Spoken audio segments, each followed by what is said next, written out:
Blessed and happy Wednesday to all of you, my dear friends, my dear brothers and sisters, my dear good people of God. Faithful followers of the Daily Gospel Reflection with Father Jack, my dear kababayans. Today is September 20, 2023, and today is Wednesday within the 24th week in Ordinary Time, Year A. Our Gospel for today is from the beautiful and the wonderful account of the Gospel of Luke, chapter 7, verses 31 to 35. The Gospel for today is teaching us of these lessons. Number one, we cannot please everybody. Second, we are reminded that biases and prejudices are signs of immaturity. And third, there are people around us that only love to hear what they like to hear. And I would like to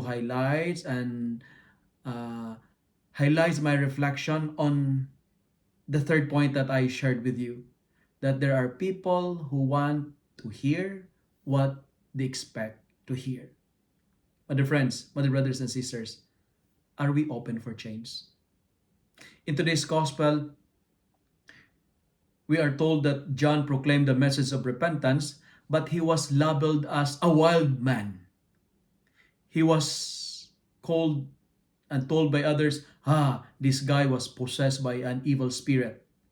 And in the same way, Jesus came to preach, but he was accused as a drunkard and a glutton. My dear friends, my dear brothers and sisters, you know what? There are people who are really selective and refuse to hear the conversion message proclaimed by John and Jesus. And the gospel is telling us that God played the music of conversion. John played the music of repentance. But like the people before, we dance to the melody of indifference. We are not afraid of God anymore.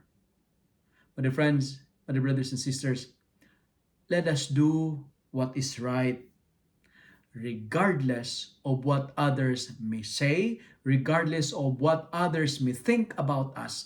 Let us strive to behave and act as we are called to behave as the household of God, as reminded by our first reading for today. The challenge for today is this: let us be childlike, but never be a childish. Don't play deaf and dumb because we are not deaf. Conduct yourself in the household of God because our God desires for our conversion. He wants us to reform our ways of life because without conversion, we cannot understand who Jesus is. My dear friends, my dear brothers and sisters, nowadays, many people will tell you what you want to hear. And be mindful of that. Many people will tell you what you want to hear. But as followers of Jesus, as a Christian, we will always tell people the message they need to hear. And we are asked by our responsorial psalm to proclaim how great the works of God. We are invited to reform our lives. And remember this, the end of the gospel says, wisdom is vindicated by all her children. May we listen to the call for the renewal of our hearts because it is always be wise to change for the better. Are we open for change? Today, let me end my reflection by saying again, as followers of Christ, as followers of Jesus, we will always tell people the message they need to hear, not what they want to hear. If you love and like this reflection, kindly share it with your friends so that many will be blessed. Amen.